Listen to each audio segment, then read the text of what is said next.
Good evening. The Iroquois Central School District Board of Education meeting is called to order at 6 p.m. Please stand for the pledge. I pledge allegiance to the flag of the United States of America and to the republic for which it stands, one nation, under God, indivisible, with liberty and justice for all. Our first order of business will be the swearing in and oath of office of our new board members, David Lowry and Caitlin Letizia, and our superintendent, Mr. Schofield.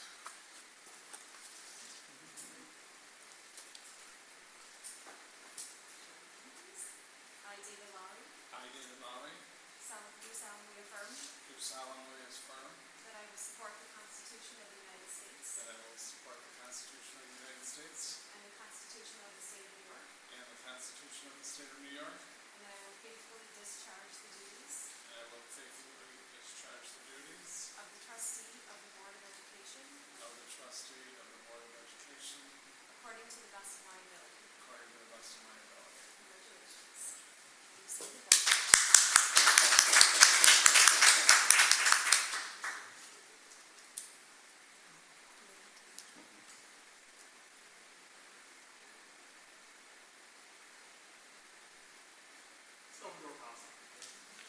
The outside door is open. Yeah, outside doors open. Yeah, go with it. Here, if you just give me it, I'll read it.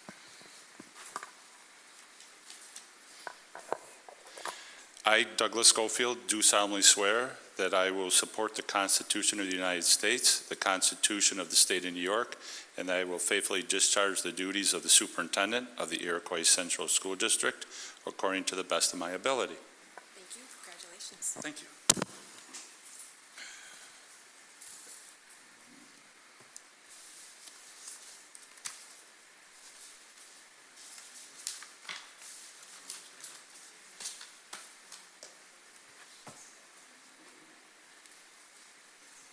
And now we will have the nominations for president. I would like to nominate Keith for president. He's worked with us for a long time. He's worked with me. He's been a valuable, asset to the board. I think he knows the community well in the school district. Thanks, Jim. I accept that nomination. Thank you. Do we have any other nominations for president?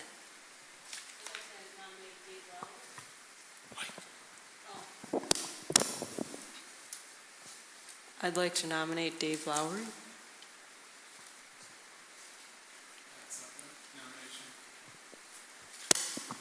I accept the nomination. Thank you. And now we will have a vote. Well, discussion. Discussion, I'm sorry. Discussion? Could each candidate just state why they think they'd be, in that role would be appropriate, they'd be good in that role for us? Thanks. Okay, we'll start with Keith. Sure. I've been at the district here, and I've got kids actually in the district. So I think the connection point of my youngest and all of my kids, I've had 4 of them go through the district. I have my finger on the pulse of what's going on, participating not only in the arts, but athletics. Being my youngest is a senior, she'll be a senior this year, transitioning clearly out, but I've got, probably about 8 to 9 years of experience within the high school, within the district to be able to identify kind of how things are going.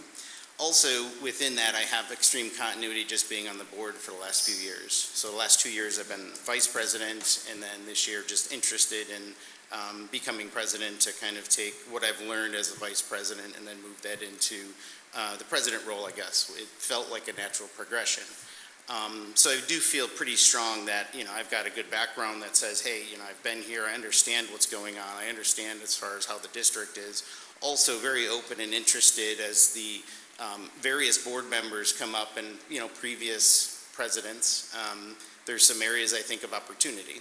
And so I'm actually very open to having more dialogue with the board and with the board members to kind of understand, hey, what's your pain point? What's your interest?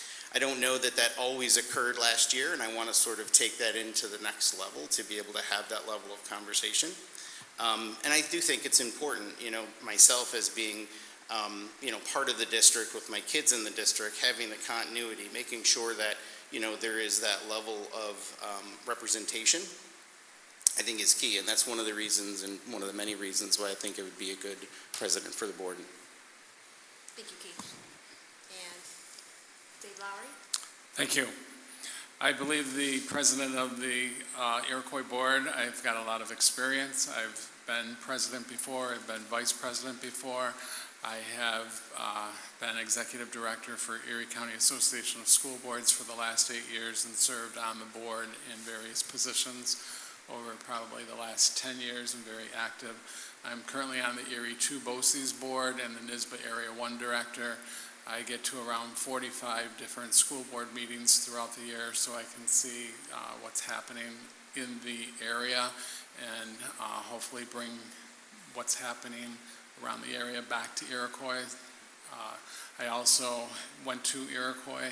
I had nieces and nephews that went through Iroquois. I've got grandnieces and nephews now that are attending the Iroquois district, so I'm familiar with what's going on in the district on a day-to-day basis as well.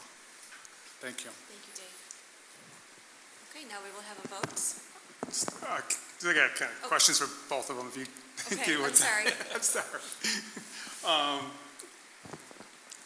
Keith, because obviously I've done the presidency for the, last 2 years, and there's, some time and all that involved, and I know we're all busy.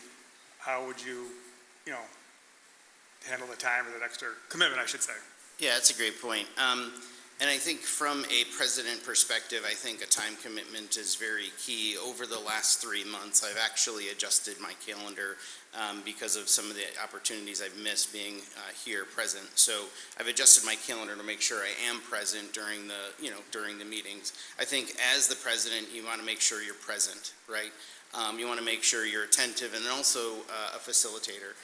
My history and background more is not in ECASB as David is, but I do think that my background on the corporate level helps lend itself to a objective view and a little bit of a different view.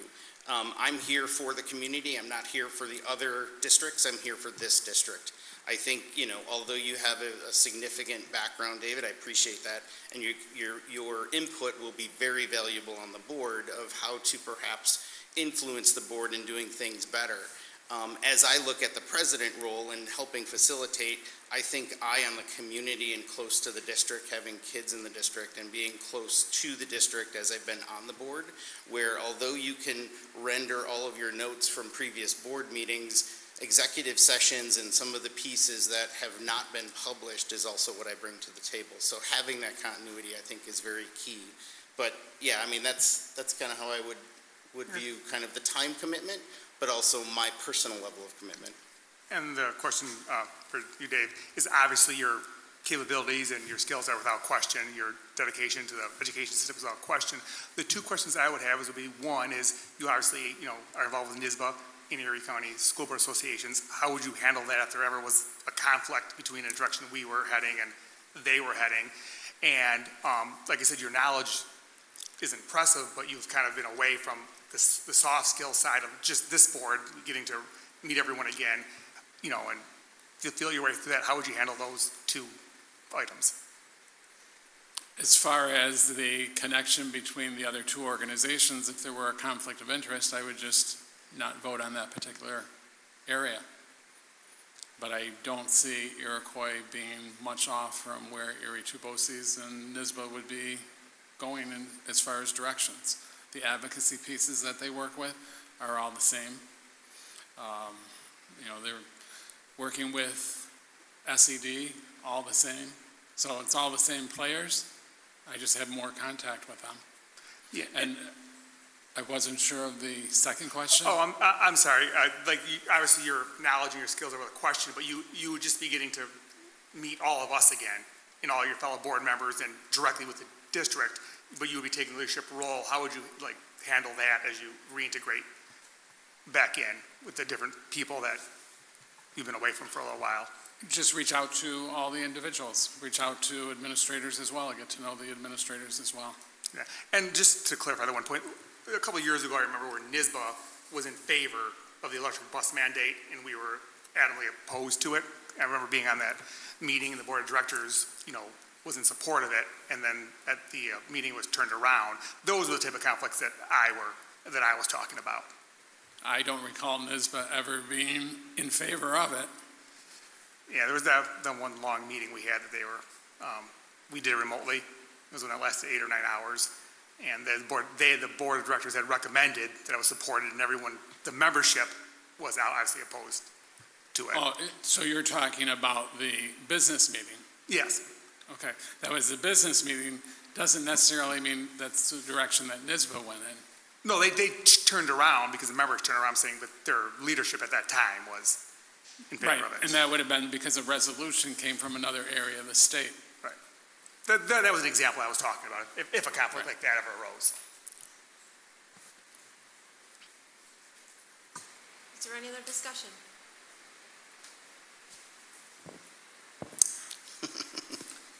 Okay, we will take a vote. All those who would like to have Keith Vergeen as president, raise your hand, please.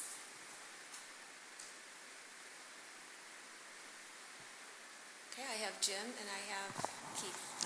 All those that would like Dave Lowry for president, please raise your hand.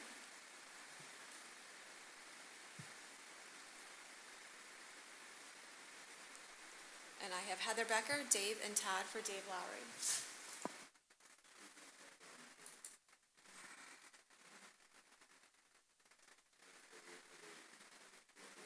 Okay.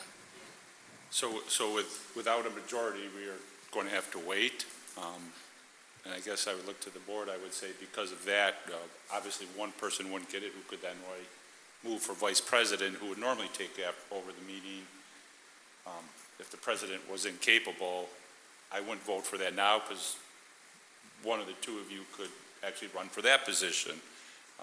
So I would say we just move forward with the district clerk with the reorg meeting. I did text Caitlin, reminding her there was a board meeting, and I'm waiting for a response back for her to come. When she comes back, we'd have to swear her in.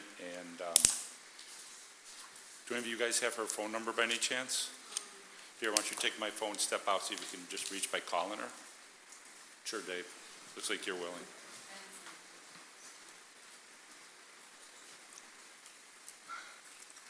All right, so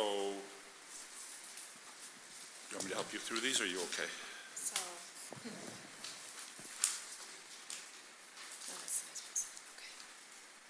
Moving on to 3 then. So right now, we'd be on to number 3, appointment of the following individuals. So for resolution 3, would someone make a motion for it? I will make the motion. Jim, second by Dave. Discussion now. And in that discussion, I would like to point out, we will need a discussion, because if you turn your pages to 3.25 to 3.36, there are positions we need to fill before we go on. And Lucia has actually expressed an interest in the last 2. She's unable to be here, but ITAC, she says she's, her position is on that she's here at school, will be able to attend as the board member, bring all the information back, and that would be very active for her, or be very possible for her to be active in that continuously. The other one she was interested in is the one after that, the District Health and Safety Committee. It meets about 4 times a year from about an hour to 2.5 hours. And Lucia says that with her future plans, this fits right into where her knowledge base is, and would like to be with that. And again, if other board members would, we'd have to have a discussion. So go ahead, what are people interested in? Well, I mean, I think, are we then, everyone okay with Lucia doing those 2? Is everyone okay with Lucia? Is anyone interested in those 2? Because I'm fine with Lucia doing those. Okay. So there's the discussion on those 2. So we can start at the top. The Erie County Association of School Boards Delegate Assembly. So we need someone to represent there. Who is in? Last year Todd was. Last year it was Todd. The delegate. Right. Todd said he's willing to do it again. Is there anyone else interested?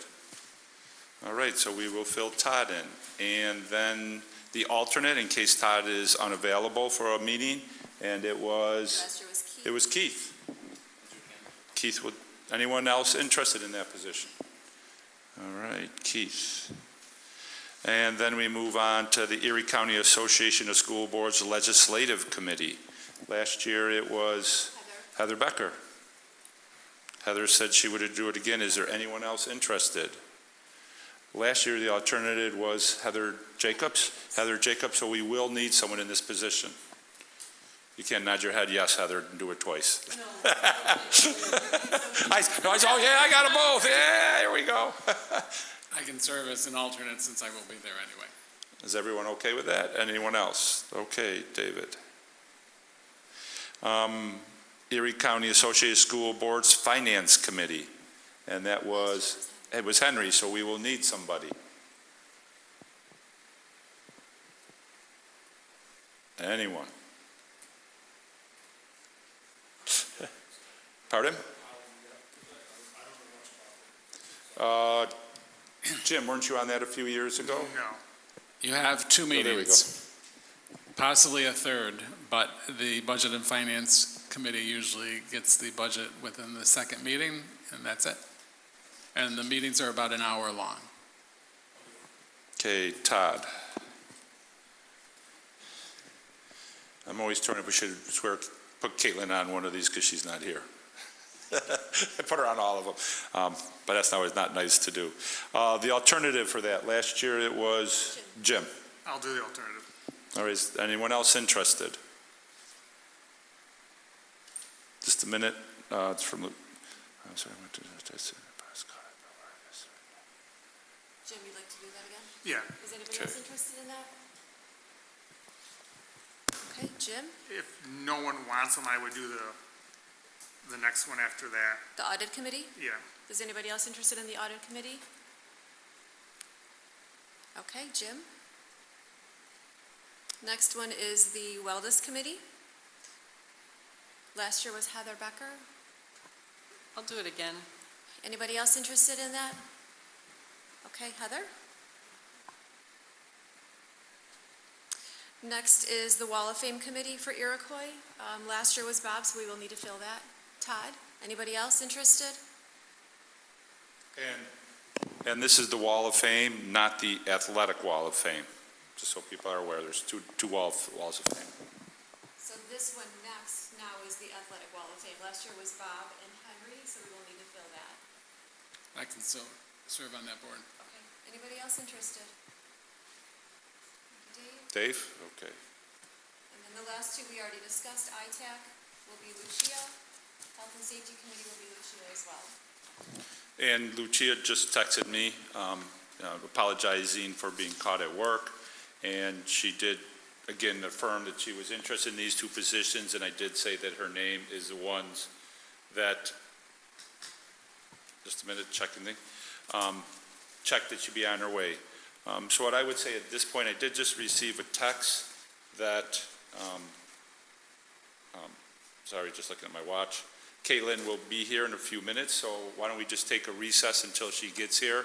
Then we can get her sworn in, get a president, or I'd say hold off on the vote. That way she could vote. Do we need a representative for the voting delegate? Ooh, yes, that would be good. The thank you, the NISBA, New York State Association of School Board. This is an individual who will attend a meeting that goes over the resolutions. Typically in September is where the board reviews all of those. Is there anyone interested in that? Keith? All right. So at this point, is everyone comfortable going into recess until she gets here? Could I have a first for a motion for I'll make that? the motion. Jim, second. Second. Heather, Keith, whichever one you want to write down. They were tie. Could we have a vote? All right, all in favor? Thank you.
Do we have to make a motion to come back in, or no? I don't believe we do, because you can't make a motion when you're not in session, so it would be impossible. All right, so we're back in session, so we are going to continue with swearing in of the new board members. No, you can go back up.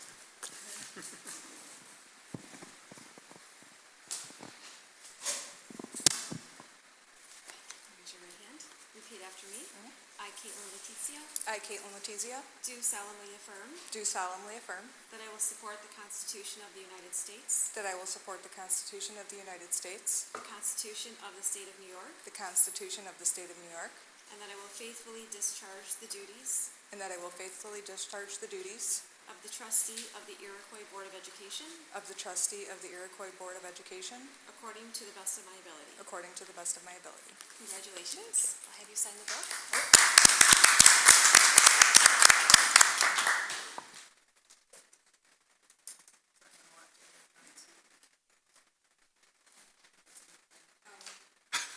Dawn's all sorts making it hard for you, isn't she? Listen, I made it hard myself today.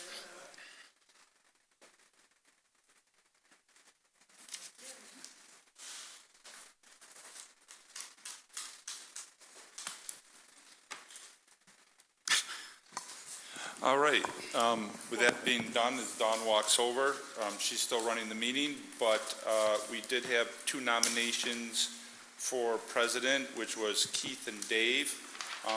While Caitlin wasn't here, they stated their viewpoints on it, to make sure Caitlin's abreast of that. I think Keith was first, if you could go again, and then we could answer any questions people have. Sure, I'm going to make this really easy because if we split the vote, it's 3-3. I'm going to rescind the offer. I'm not going to take president. We can vote. I'm not accepting. So I'm hearing Keith is turning down his position on it? Rescinding the acceptance of Okay. president. So Keith is rescinding. Dave, are you still accepting, or are you making a change? Or do you have anything you'd like to say with Caitlin here? I'm still in.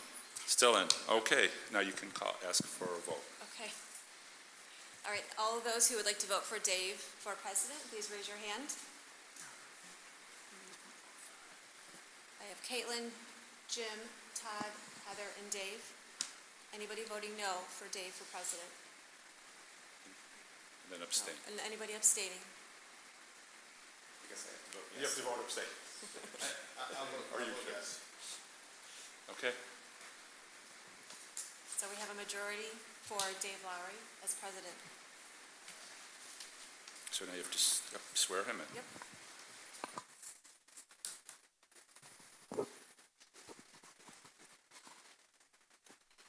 I, Dave Lowry, I, Dave Lowry, do solemnly affirm do solemnly affirm that I will support the Constitution of the United States that I will support the Constitution of the United States and the Constitution of the State of New York, and the Constitution of the State of New York, and that I will faithfully discharge the duties and I will faithfully discharge the duties of the office of President of the Iroquois Board of Education of the office of President of the Iroquois Board of Education according to the best of my ability. according to the best of my ability. Congratulations. Thank you.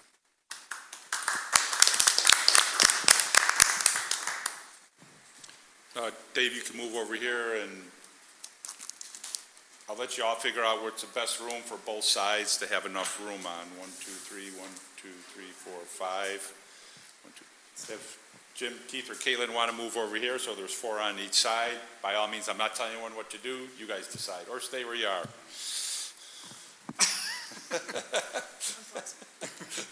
I know I would go for the room, personally.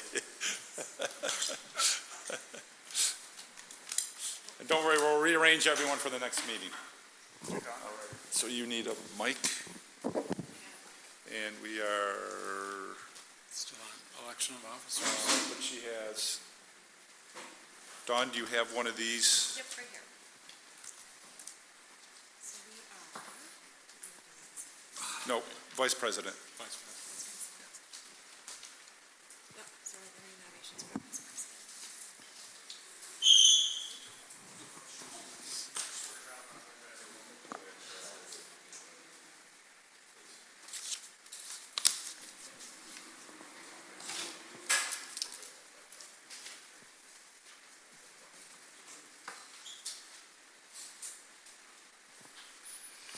Are there any nominations for Vice President of the Board of Education?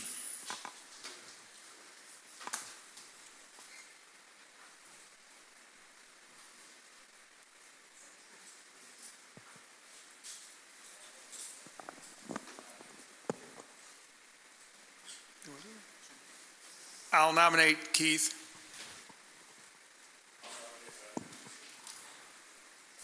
We have two nominations, Keith and Heather. Well, Wait. they have to accept him? Wait, you have to make sure they accept, and when you talk, please make sure your mics are on.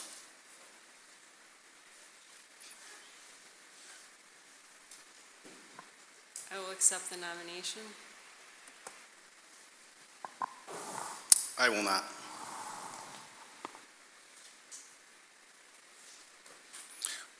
We have one nomination.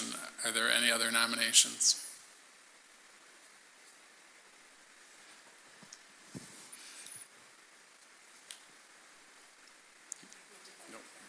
Okay. All right, all those in favor of Heather for Vice President? 6. Motion carries. 6 yeses. Now, if you could review these, because in case Caitlin wants any of these. Okay. Wait, Heather and I switch seats now?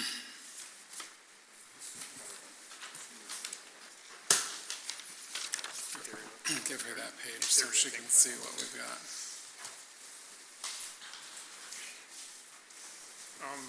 Just Heather? Oh, she's got to do her swearing. Never mind. Where's he swearing?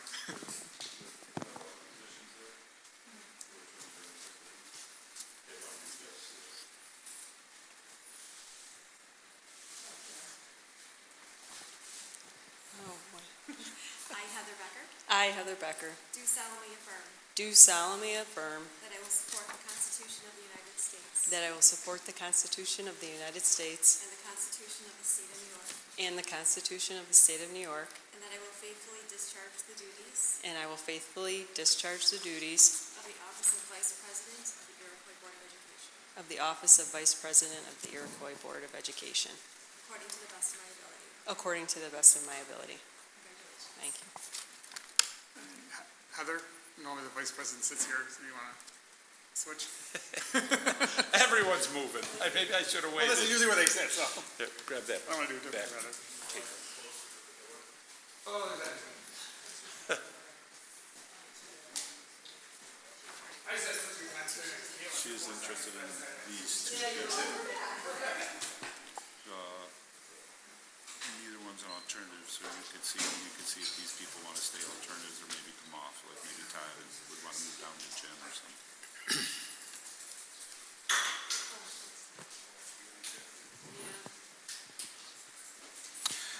All right, so going back to number 3 with the appointments, delegate to the Erie County Association of School Boards Delegate Assembly, we have Todd Eichinger that's interested and Caitlin Letizia that's interested. So the one you wanted, Todd, for the delegate assembly, 3.25, Caitlin is also interested. You did it last year. Do you want to stay on it, or she can take it? Okay. And then she was interested in Finance Committee, but since you're already on the Delegate Assembly, we'll keep Todd over at the Finance Committee. That works? All right. Beautiful. Everyone's good with that? All right, so we need to vote on item number 3, the appointment of the following individuals. Any other questions? And we have a motion already? Which one did, I can't remember, which one did I sign up for? You were the NISBA? The NISBA representative, the one that could attend the delegate, the one that does all the meetings. It's not the one on here, we had to add it. Yeah, And also 326. 326, yes, 326, yes, the 326. alternate. yes. Okay. The NISBA one I'm not going to do. NISBA? Okay, No. we'll need someone else for NISBA then. Who would like to attend the NISBA meeting? Talks about the resolutions, what they're going to put forward to the state.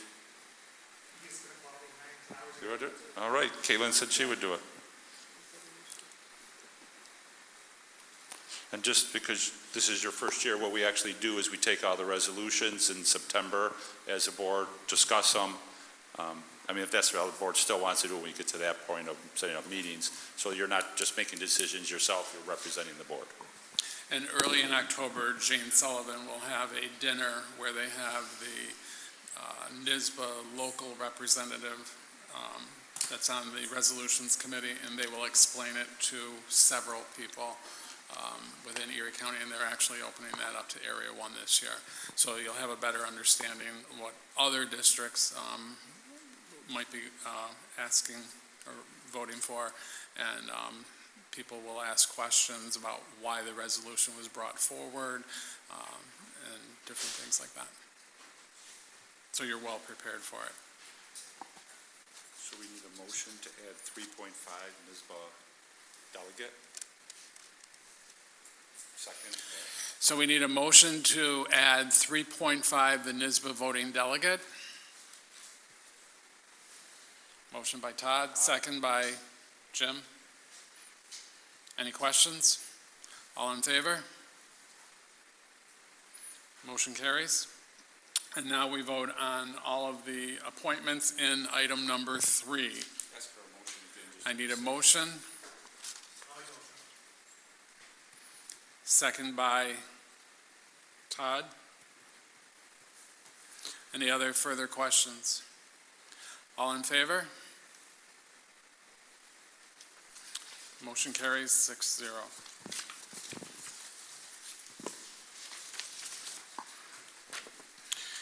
Number 4, the official bank deposits, and they are listed there. I need a motion. Second? Jim Keith? Jim and Keith. Any questions? All in favor? Motion carries unanimously. School official newspapers are listed there, number 5. Can I have a motion? Jim? Second, Heather? Any discussion? All in favor?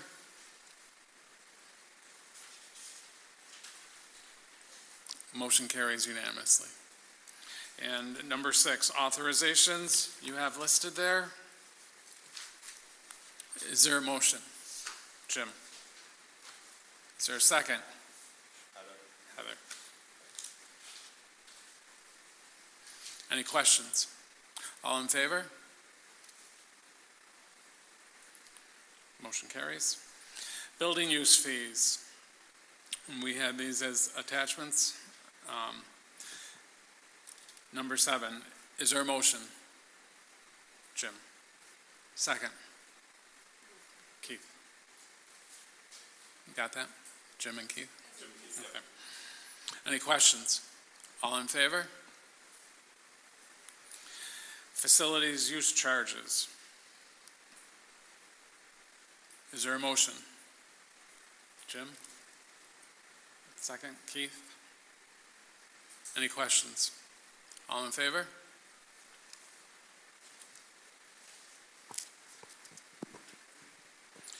Number 9, voting devices and annual budget vote board election. Is there a motion? Jim? Keith. Is there a second? Keith had it. Jim and Keith.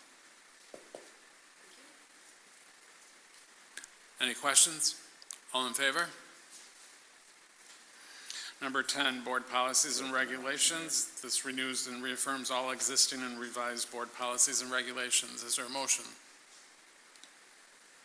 Wait, we didn't do the voting devices, did we? Yeah, we just did. Oh, sorry, let's back up for the voting devices. I missed that. That was quick. The annual budget meeting, it says it on here at the intermediate gymnasium, and we are asking, the idea came up to move it to the STEM room because it's air conditioned. It's about the same length to walk. We would have signs out, so instead of people parking and going left, they would park and go straight and come into this room. So it's air conditioned. We want to make sure it's okay with the board to move it from there. It's been, the downside over the last 20 years, people have really become accustomed to where to walk without reading signs. So we'd have to do a great job of making sure signs are across the crosswalks pointing vote to come here to get everyone to this location, we would not be having them walk through the buildings, they'd be using the doors that enter right in. When the size is smaller than other sizes you have, and we still have the art show. That was my question. We would probably lose the art show. I mean, with the size, so that's why we're, Is there a calling for that? I mean, with the exception of the work. other than it, other being warm, no, there isn't. I would let her keep the art show for the kids. I'm with Todd, yeah. Todd, there's 3 people. So, okay, so let's move forward then. We already voted on it. We'll just keep going. Okay. Number 10, board policies and regulations. Is there a motion? Jim, second. Todd? Questions? All in favor?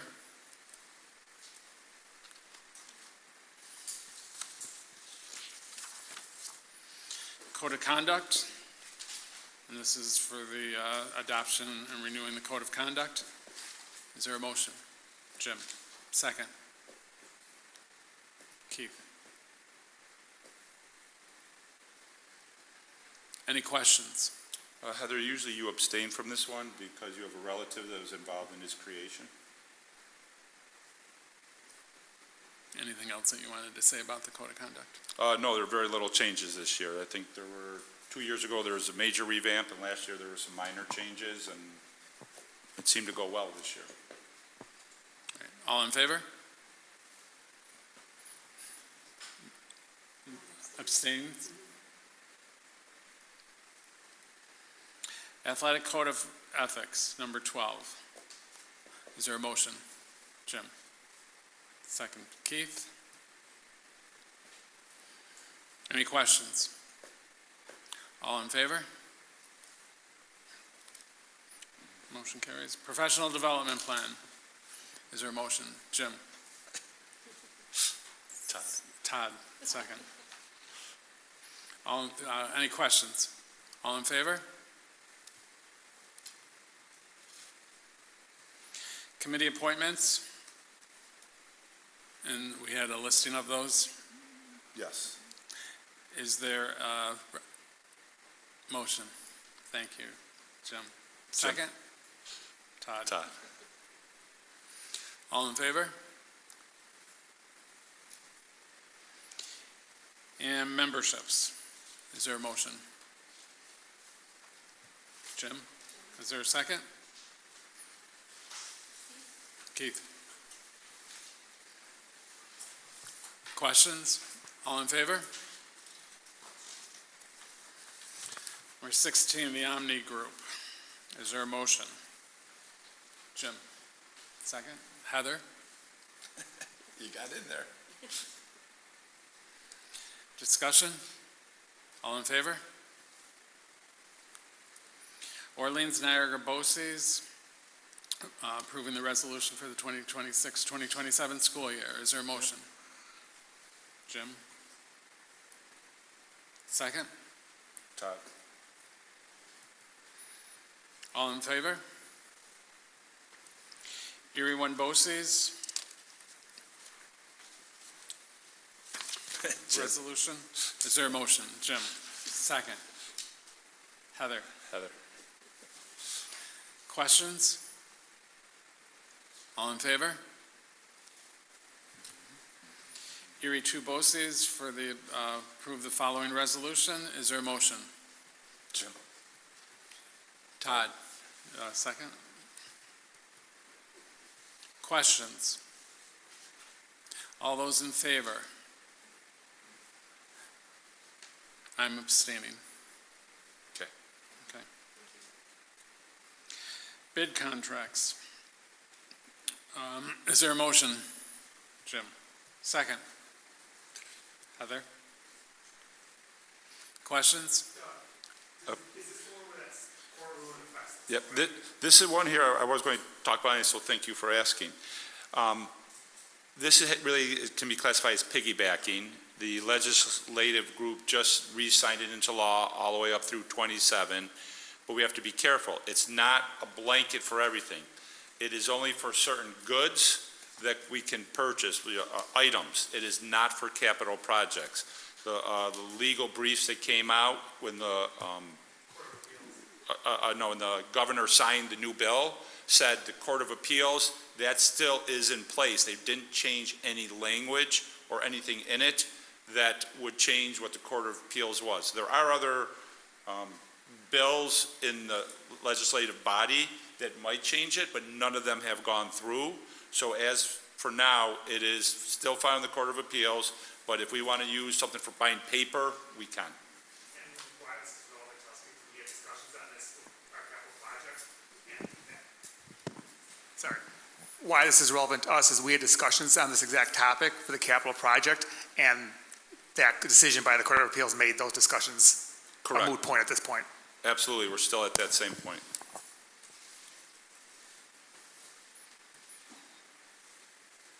We don't have a motion yet, right? We do have a first and a second, we need to vote. Okay. All in favor? And pay rates, as indicated. Government foods. Oh. Okay. Government donated foods, number 21. Is there a motion? Second? Heather? Questions? All in favor? Pay rates. Pay rates. Jim, on the motion, second. Todd? All in favor? Substitute pay rates. Is there a motion? Jim? Is there a second? Heather? Questions? All in favor? Substitute pay rates in number 24. Is there a motion? Jim? Is there a second? Heather? Any discussion? All in favor? The mileage rates. And these are rates that we charge when someone uses a van or bus or car from us. Okay. Correct. Is there a motion? Jim? Second? Heather? All in favor?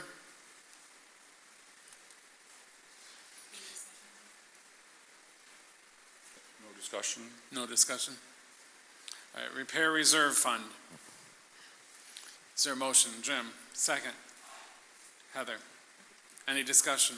Just to remind everyone, this allows us to be established. We would still need voter approval in May if we want to fund it. All in favor?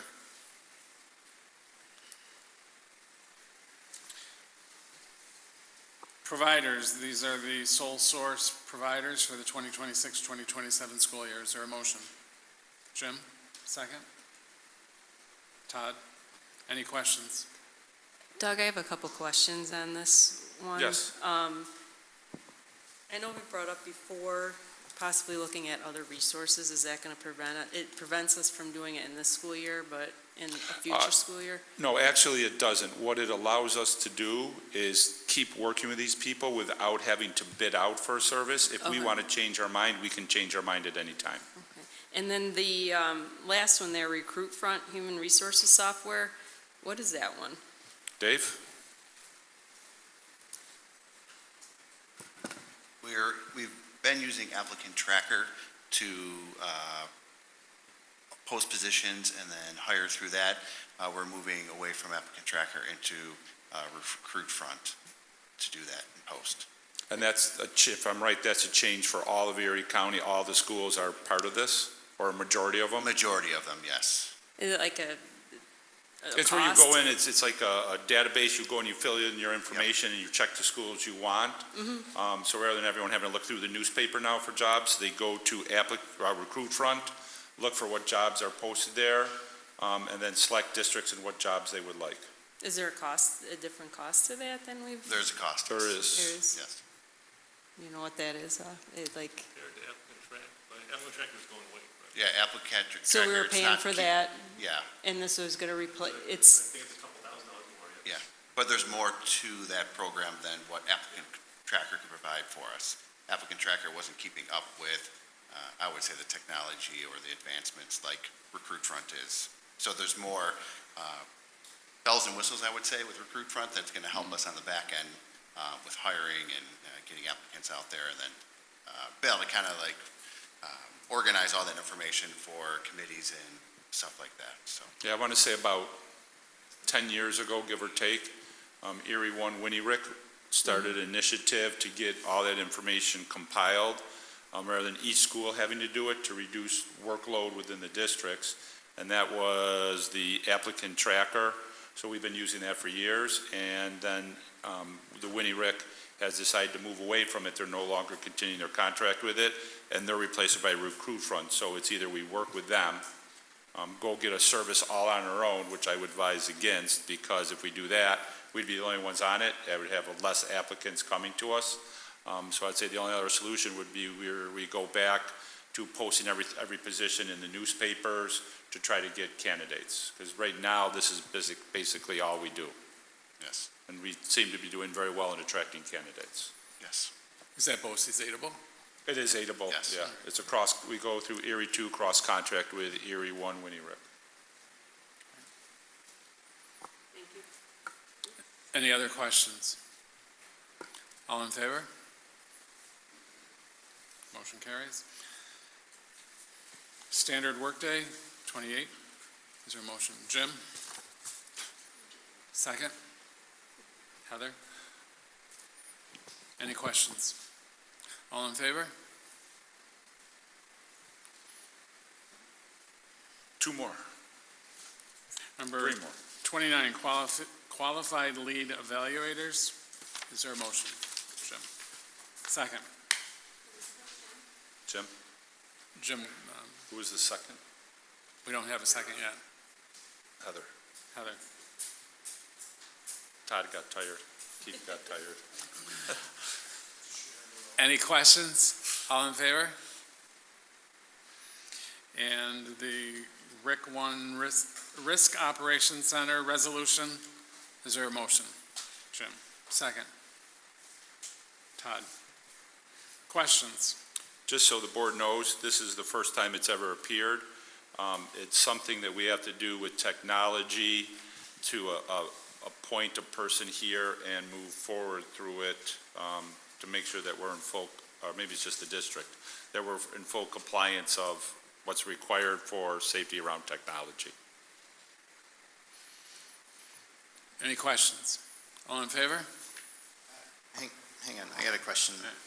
Safety and technology, what is that, I mean, so you're hiring a individual to, No, it's still taken care of by Matt Jacobs, who's always taking care of this. We're not hiring anyone. Okay. It's just they wanted, with that law too, there's contracts you have to sign, and they Correct. wanted a designated person in the district.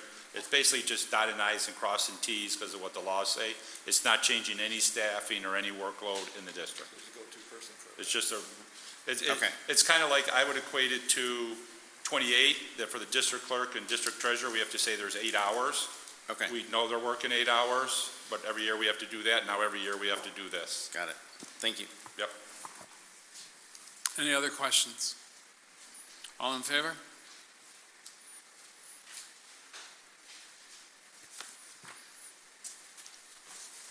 So I don't need to adjourn that meeting.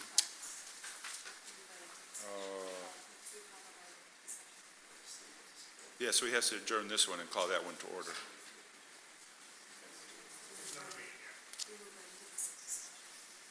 Okay. We came into it.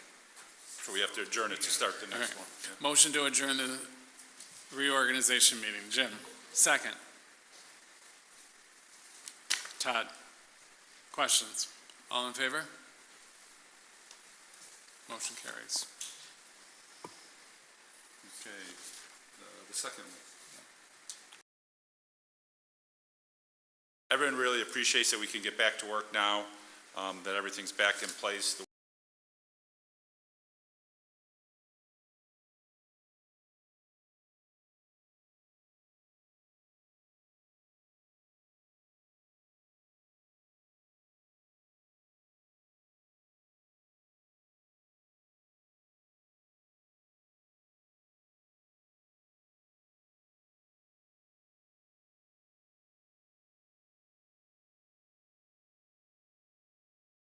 Sorry, misunderstood. We're good. All right, let's go. All right, I call to order the special meeting of Wednesday, July 15th at 6:57 p.m. And we go right into the public hearing on the safety plan. Doug? All right, with the safety plan, some years there's a lot of changes, some there is very limited. This year it is very limited. There are only changes in the plan for names and phone numbers. Other than that, all the requirements have stayed the same. Our plans have remained consistent. So let's see. I have it on, but it's not clicking. Oh, you need the little piece. And I was playing with that a minute ago. I should have recognized it. Okay, so as he's getting that piece in and I can go, the first page will talk about the SAVE legislation, which really what the legislation did, it took a number of steps to ensure school safety. What this is focusing on crisis intervention and emergency response management, response for safety, coordination, and training. So now with that, there's a district-wide safety plan. This part is actually public. It's for how we contact law enforcement, responses within, and notifying parents if there's any plan. Are there any questions so far? Because there's really no changes from what we did last year. The next building is where it becomes confidential. To have a safety plan of how we're responding to an unfortunate accident and putting out there how we're going to respond would be foolish, which is why the state said this part is confidential. And so what we have in here is what the buildings will actually be doing. Teachers would be knowledgeable of it. 100% of it, no, because we might leave out what law enforcement does, just to keep the pieces in the right place, but they would know how to handle the students, where the law enforcement would have other aspects they would know. There were additions to this in 21, 22, 23, 24, and what happened during that time period was there was a communicable disease. And so therefore we had to make changes in public health emergency involving communicable disease and have part of that plan how we would go to emergency remote instruction. So during the time of COVID, this is actually what came out of it, that we have to be prepared of how we would handle this in the future. In 24, the emergency response had plan amendments that we had to do. Really what this came about is, and we've been doing it years before this, of having lockdown drills. State had required fire drills, we had added lockdown drills, and with that, they said it could cause stress to kids if we're practicing lockdown drills. So the law really, in the last thing, talked about us notifying parents so they could have conversations at home, not just surprising people with a lockdown drill, so that they are aware that sometime in the week, so our principals include that in parent notification, probably on their Friday message, that next week we will be having these. Any questions? And in 25, they wanted some amendments here, and what they wanted to do was standardize terminology. So in other words, if you look down below, when we don't call Mr. Blue, Mr. Red, or Mr. Green, we actually say shelter in place, lockdown, and here is actually what we have and use. You can see it actually over there on the wall. In an emergency, it makes it very simple and clear, so you don't have to remember what code it is. The teachers know what's happening. I think it makes a lot of sense because at time of stress, you want to remove confusion and fine motor skills, because as people become stressed, agitated, those are things that can lose quickly. In January 26th, and we've been working on this, this law came into effect, and it had to do cardiac emergency response plans. And I think it's great for this to happen throughout the year, throughout different districts. It, knock on wood, hasn't happened here, but someone could be having a heart attack.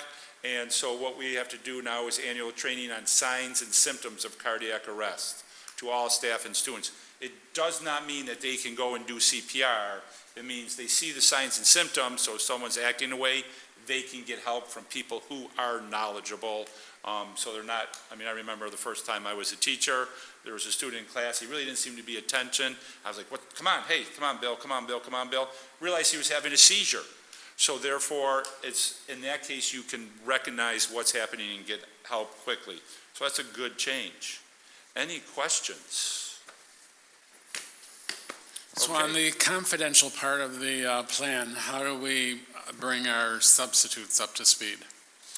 That's actually what's on the wall there, and that's how we break it down, because in the confidential plan, they would have limited less than the teacher because they're here more, but they would know what to do, what to follow, who to call. So in this case, they would evacuate, or it's a hold in place, they stay in room, and then we would work on communication. So they would know those pieces of what to do with the students. Students would actually know the same thing, that when they call lockdown, we hide in the rooms, or we hide in what location we're at. So that's common knowledge in all students, but when you go to the doors, is there a secret password or something like that? I can tell you right now, we don't have one. We actually want eyes on all things, but how the police get the keys, how they enter the building, those things would be confidential even from the teachers, of where we have the item we use to give to the police so they can go and do the search of the buildings. And what about when we have outside groups in? Is there a plan for educating them? Like when they fill out the building use form, do they get the information?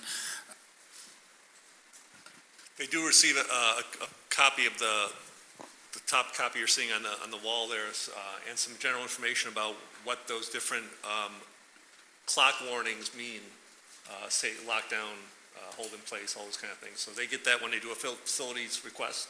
They get that information sent to them. Great, thank you. Are there any other questions or comments? All right, thank you. Number 3, special meeting. Welcome to the Iroquois Central School Board of Education meeting. There are 2 recognition guest periods, one for agenda-related comments and one for other topics. Please refrain from personal related comments and address those to the appropriate administrator. To speak, fill out the appropriate form and submit it to the district clerk. Public comment is limited to 15 minutes total, with each speaker allowed up to 3 minutes. The meeting is held in public rather than a public meeting, and while we won't engage in dialogue tonight, we are listening. The meeting is live streamed and the recording will be posted online. If you are not present and you do not have the opportunity to address the board, you can always reach out and address the superintendent at any time. Thank you. Do we have any? Well, if not at this time, we just have that there. The recognition of guests will be number 6. Okay. All right, number 4, board discussion and news worth sharing. And that's the vacancy on the board. So. Go ahead. Well, we did have a resignation. Henry did provide a great service. Thank you, Henry, if you are watching. But he did send in, and you do have the backup documentation for personal reasons, that he would be unable to attend, and I applaud him for recognizing that to make sure we have people who are attending. The thing is now of filling it. Questions of do we have to fill it, not fill it. I did look in a law book, we'll call it. It's really questions and answers like this, and it said that it is the duty of the district to fill that position. We do have different avenues in which we can fill it. We can appoint someone, and if we decide to do that, we'd have to discuss how we're going to get names to appoint. You could have a special election. That one is I'd have to get some more information on it, but we'd have to advertise, find out who's interested. Then we'd have to get ballots, voting machines, voting inspectors, set the dates, set the times. Like one question I have is, would we do it from 7:30 in the morning to 9 o'clock at night, or would you do it smaller because it's not including the budget? But if you make it smaller, well then are you excluding people, which would not be appropriate to the public? If we have it full time, we might have more trouble getting voting inspectors and having it here. Be more than happy personally to do it either way. If we don't do either one of those, then the district superintendent could appoint somebody. And then if that doesn't happen, the commissioner could come in and order us to do something. So there's a window in which to do it. So if this was May and their vote was, or sorry, if this was probably April where people could still put in their names to be on the ballot, that would be different. We only had 2 people run this year. Both of them are on the board now, so there was not a third candidate. So really the discussion now is, how would the board like to fill it? Would you like to go down the process of getting people and you guys nominating someone, or a special election? Because I think pushing it off, I would not advise of pushing it off to have the district superintendent or the commissioner get involved. I mean, I would agree. I would not push it off. I just, with my knee-jerk reaction, or not more than a knee-jerk reaction, thinking about it, I would be interested, in the special election, because I think it's a serious job and a role that people take responsible, and their job is to be trustees for the community. Appointing someone is you're always at risk for an ad hoc way of doing it, and if you pick Bill, why not Sally? And if you pick Sally, why not Sue? I think the other advantage was, and I want to just, if it was a special election, just say Bob ran for it, and Bob won, he would serve to the end of Henry's term. Correct, he would serve 4 If you years. appoint someone, they're going to be done in, 1 year. well, in April, basically, 1 year. So I think, stability, I think that's something we should explore. I just have a question regarding appointment. Is there a process or instruction on appointing someone, meaning you have to follow this criteria?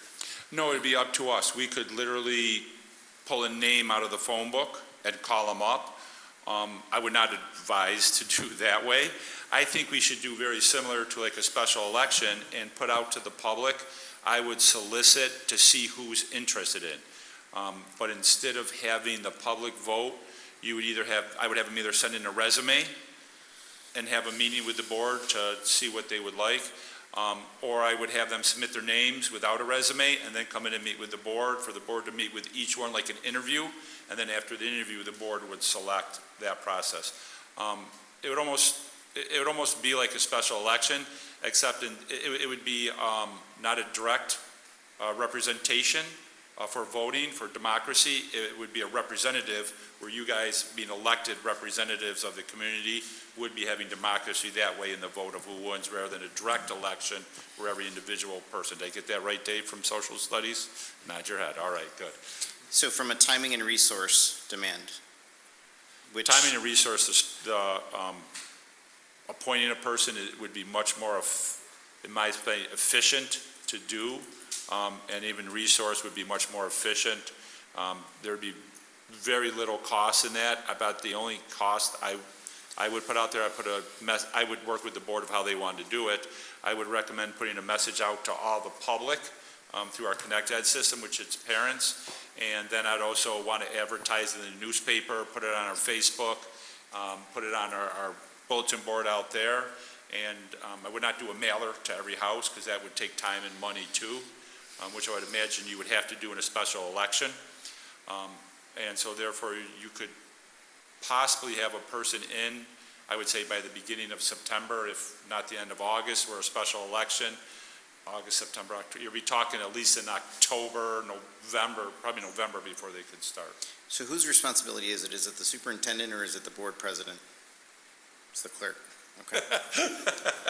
So if you do a special election, it puts a heavy workload on her. Okay. For that, and actually in the business office, Maria Perry, because she's involved in all the elections and puts on our staff of getting this stuff in and sending it up. If you just do the other one, I guess that'd probably be a little bit of a burden on me and Dawn, mostly. I'd look to the other people that I have in central office to proof everything we put out. I'd review it all with the board, president, vice president, and if they thought it was good, then I would put it out on a Friday message for comments to the whole board so everyone could give feedbacks on this is what we're going to do to make sure. What I'm hoping to walk out here tonight is here's the direction of the work we're going to start doing. Is it putting together notices to send in your information because the board's going to select somebody? Or is it we're going to start calling the lawyer, which would cost some money, of how the I's and T's for having a special election. Like one question I have is if we have a special election, does the candidate have to go and get signatures or can they just submit their name? I would think they would have to get signatures because that's what we do for other elections in order to have a longer term. I think it seems intuitive of the appointment with some rigor behind it. However, there's not enough information to make a decision, at least from what I can tell, meaning we know what an election looks like. We don't know what this looks like. So it would be nice to understand sort of process and timing as you sort of work through that to say, here's what it would look like and then how you execute that.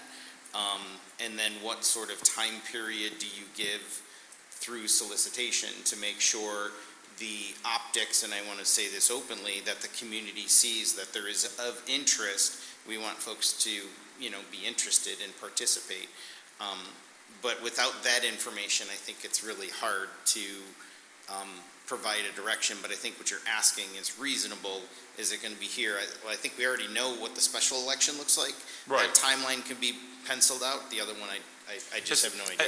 And that's, it's kind of, without board feedback, that's hard. This is why I want to have the discussion now, because if you just want me to put out a message and say, submit your name, and we're going to interview everyone on July 20th, and you have 5 days, we can do that. If you say, no, we would like to meet with the people and have an interview process, we'd like a resume, and we want to give them 3 weeks to submit their name so we can get in a couple of newspapers, that kind of gives me the framework to build a timeline around to do it.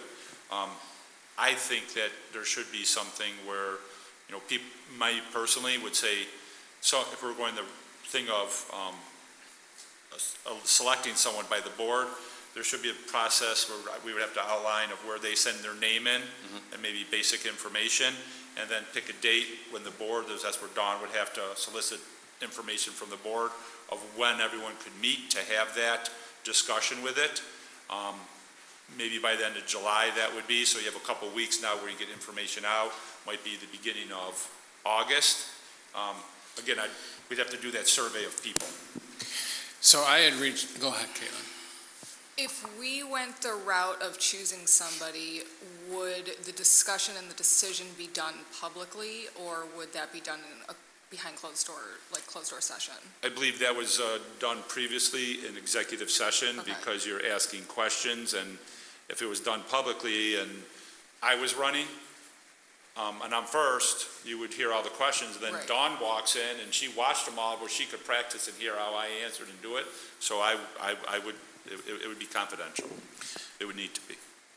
But to, Caitlin's point and kind of what Keith said on two of them, I do have a concern that if it's not, an election, the community is not being directly represented. They will not get to see the questions we ask, because they would be done behind, closed doors and who we pick. And then to Keith's point, I think at the very least, we want some more information on, like, what would the cost of a special election be? And to the other questions you said, how would you do it? I don't know if there's enough information to pick a path forward right now. So I had reached out to 7 different districts, the board presidents that had, in the last 2 years, had replacements that they had to go through the process. None of them had the special election. They did do a variety of ways that they selected. There were a couple that just went to past board members that were no longer serving because of the timing. They were going into budget session and they wanted an experienced board member, so they just reached out to that individual to find out whether they were interested or not. There were 2 boards that ended up going back to their last election and looking at the people that ran as candidates. There was 2 boards that actually had an application process. And then when they went through the application process, that kind of fell apart because one of the board members did not like one of the candidates that had put in the application, and it fell apart.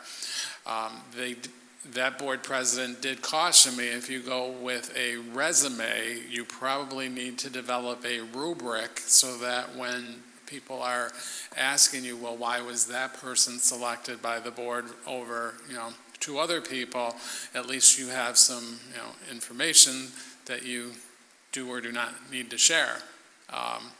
Obviously, the information that you're going to share is their qualifications, and that would speak for itself. So, like I said, out of the 6 or 7 districts that I had called, none of them went through a special election.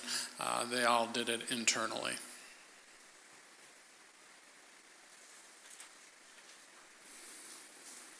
I don't want to name the districts in public, so. Yeah. Any other questions or concerns? If not, I'd just be looking from the board as a majority of which way you want to go, so I could put together the, process and timing that I would recommend for that. And just to clarify, Doug, special election, they would finish out Henry's term. They If would we do went the 4. other way, it would be one. One, and then in May, there would, because we have at-large voting, we would have 3 open seats, and, you know, the first person with the most votes would get 1, then someone would get a second, and so, well, no, we'd have Henry's open seat too. Yours isn't, who else is No. up? Oh, so we'd only have 2, I thought 2 people were up this year. We'd have 2 open seats, so the person with the most votes would have a 5-year term, the second person would have a 3-year term. I don't mind the appointment thought, because if I remember from 2 years ago, don't we have 2 or 3 people who went through the process that didn't get elected? And then, I don't know. Yes. As board members, something it seems like we would have at least somewhat of a pool to go and converse with to fill that spot rather quickly. Well, that would be a question, if the board agrees that we're going to go through appointing someone, then my question would be, are we going to, like what Dave said, open it at large and get anyone can do it, or would we limit it to a select pool of people who already ran or whatever? I mean, in that one, I know I would look towards being open to everyone, and if someone who had ran previously or been on the board previously wanted to put their hat in the ring, they could. So you'd have that small group plus anyone else, so there'd be no exclusion of anyone wanting to run. Because I think that's Jim's point, you don't want to exclude anyone. One of his points, I should say, not his only point. Could you go the route of maybe having individuals from the board nominating people instead of doing like anybody from the district could put their name in? Because kind of what you said of everybody putting their name in, I think that gets risky because in reality, you don't have to have any qualifications to be a board member. So having somebody submit a resume and then choosing based on their credentials, experience, whatever that might be, I think it gets really dicey doing it that way. But if you have members of the board, you know people, they have things that you think that the qualities that they can bring to the board and they can nominate people. That might be a way to get a bigger pool, but keep it tight at the same time. That is definitely a way you could do it. When I started here, one thing I really worked hard on is squelching any perception of friends and family. And I think if the boards would be going out and saying, hey, I like you, or I like you, why don't you put your name in? I think that would countermine anything we've ever done in that area. But that doesn't mean if we open up to everyone that a board member couldn't go to someone and say, I think you'd be a great candidate, why don't you put your name in? It doesn't preclude what you're asking. I just think it sets a precedence of, well, if you know so-and-so, you might get asked. My opinion. I think there's several decisions in the conversation, though. There's not one, meaning, like, if you decide to appoint, then there's decisions to, Caitlin, to your point, how do you do that? Correct. You decide to do a special election, there's cost and time with it. Let's keep in mind and bound it into what reality is. It's a 12-month term or actually less, right? Yeah. So it's a smaller term that we're going to appoint someone.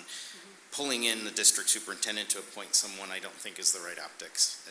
That looks like we don't have any level of authority or control. So in my opinion, I'm a little bit more leaning towards the appointment portion of it. I don't know yet how you would navigate it. I'm not interested in a rubric personally, from a perception. That just creates, that's a slippery slope. The other thing too that we need to at least accept, with appointment, there's going to be negative fallback. I just know that there will, and we as a board have to realize that might happen. Why did X get put in? And so I think if we all understand that, that can also help navigate the conversation of how we walk down that path. So I think the first point I would, that I see is, are we leaning on the appointment side, or are we leaning towards a special election? My opinion and perception, special election takes too much resource, a lot more resource, a lot more time. If we do a special election, you're 3-4 months out, then what's the point? And so I think I'm leaning more towards an appointment path, but then after the appointment path, I think there is there are some gates that I would see we should be checking to make sure that it's equitable and that the community is communicated to. Because I sit here representing the community. I do not want the community to think that there was nepotism coming in. I know these people. I don't want them to think, well, we've selected just because you were here before, right? Previous board members. Like, again, there's no easy answer, but I think we need to flesh out that next conversation. But the first one to me is, The first one is simply a decision. Do we want to appoint, or do we want to have a special The one election? thing I want to clarify, if it is a special election, that person serves to the end of Henry's term. It's not just till May. I'm sorry, If it is a special election, that person who won would serve the full term. would serve the full term, 4 yeah, years, yeah, yes. I actually, you caught that. Sorry. Would serve the 4 terms. So really to the board as a group, or. So you're looking for a decision now, Decision whether of- based on Which way a special which election direction? or an appointment Or an at this point? Yeah. All right, so we'll just do a quick poll. Can you do a roll call poll of the board members, which way they'd like to go? Please, thank you. Appointment. Special election. I would be in favor of the appointment. Appointment? Appointment. Appointment. Okay, so we've made one decision, great job. Now, looking to the president, vice president, would you want to discuss the different things, or I would actually like the board right now to say, hey, are we going to open it up to the public and have anyone who wants, and then what I would do now would then go work between now and the next board meeting with Dawn to come up with a timeline and how we'd get the information out to everyone. My recommendation is we need a way to get it out to everyone. And then would you want a resume back or just their name and address and then have an interview? Well, I think there's a bunch there. If we are going to the appointment, you decide how you're going to do it. So it's not either or, if you open it to the public or you don't. And I think just my 2 cents, if we're going to go the appointment route, which we are, I think the most reasonable thing to do would be to go back to the last election, and whoever had the highest vote count to reach out to that person. They were vetted by the community. They put the time and effort into run. The community got to hear their opinions, and then the community voted for them. I think that'd be the best, most transparent place to start.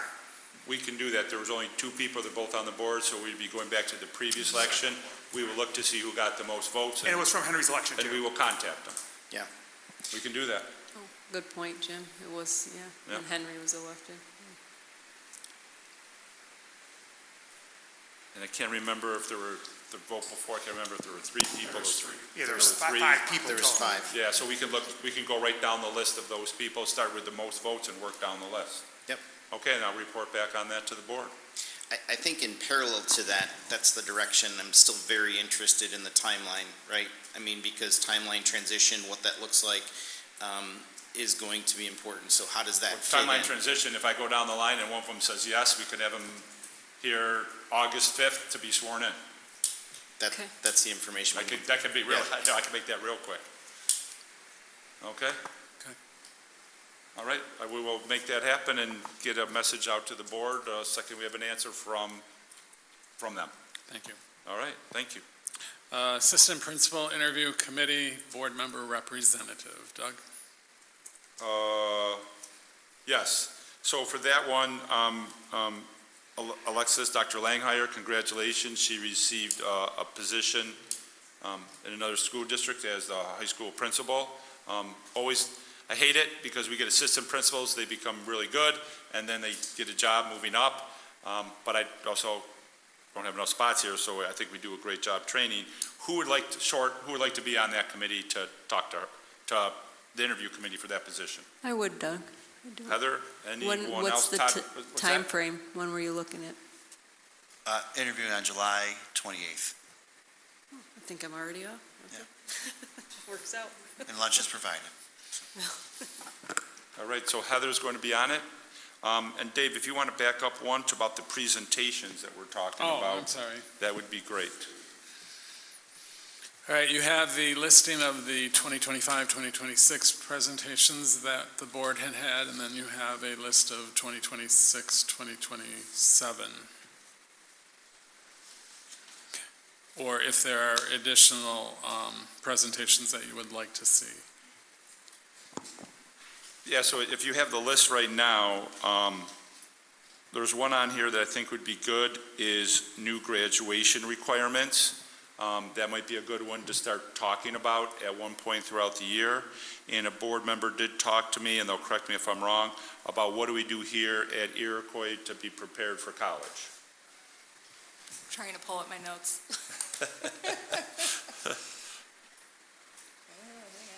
Could we take a look at having somebody come in and talk about some software for safety such as Raptor? I know we brought it up last year, but some more in-depth discussion on that?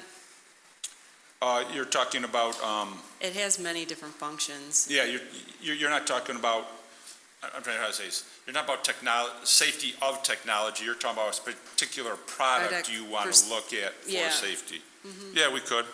And also, maybe some alternatives to the parent portal. It's e-school, right? Yeah. It's not app-friendly. No. And most people use their cell phones now, so it's pretty frustrating as a parent when I try to check things on there that it doesn't translate well. Yeah. So I didn't know, I know there's other products out there and we've talked about it before, but I'd like to maybe see what's out there and cost and. We can provide that. That isn't a board decision. That's an administrative decision of what we use for software. Last year when we did talk about it, there was a survey done by one of our board members with students, and it really came back 50-50 of the results. We don't disagree with you. And then there was something, boy, I'm going to look to Pete. He won't know because he's new, but follow up with technology. I could put in a Friday memo about the app, because we were playing with the app it's eSchool. The only other one we would really have available, there'd be two other available to us, is Infinite Campus, which is probably double the cost of what we're paying now, so that's significantly more. And then the other one would be Power School, which I think has a comparable price. So if it's, and that's where it came back, if it's a comparable price and it's how much work we're having individuals go through to transition and switch. We do have a teacher in the audience, so they have to change how they do all their grade booking and everything. And if it's a 50-50 split to put people through more work, at that time we said no, but we can revisit that if you want, just because the split was so neutral. It's just, yeah, if it could be, it's just tough to translate on a cell phone, so. Yeah. And, Oh, agree, but we'll look at that, Pete, if you could. So we can do a presentation on the student management system software. I think one area of interest that I have is the AI policy, use of AI, how it functions within the district, and then in addition to that, how we're preparing students for readiness in the workplace.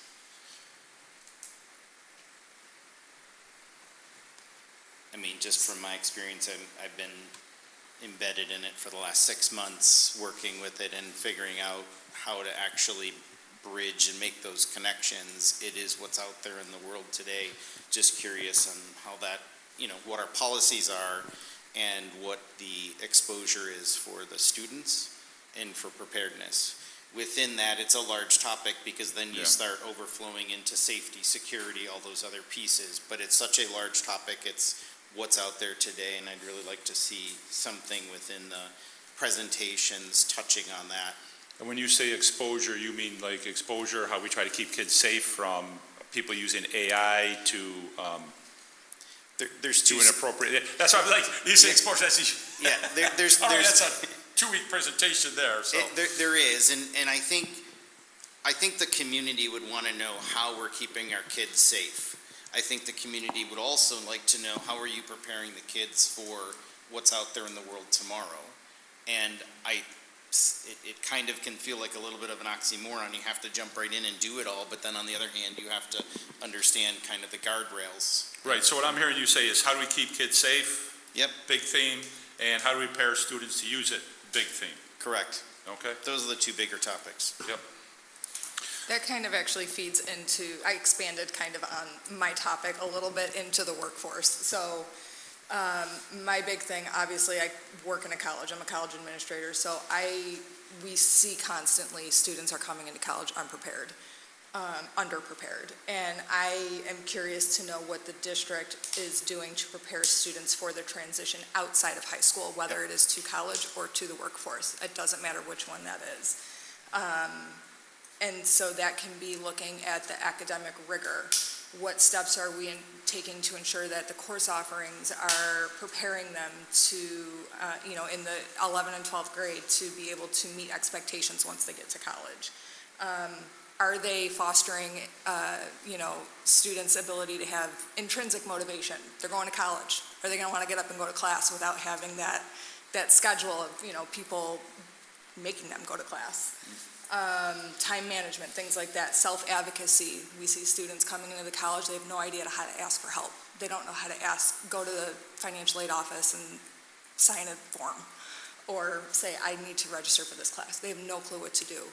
So helping them foster those skills of self-advocacy, workforce readiness, what career and technical education, internships, things like that, industry credential opportunities, are we helping them prepare and understand? And how are we helping them understand college fit and decision-making? What does that process look like? I know that you and I talked about this a lot, how those conversations happen a lot with parents, and those start early, but how are students brought into that conversation? And the discussion of, is college the right fit? Right.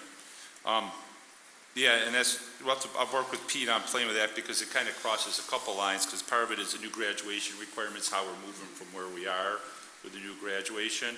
And also that crosses into the student support team where we're required, where they're supposed to meet and have these conversations with the students. So what conversations are they having?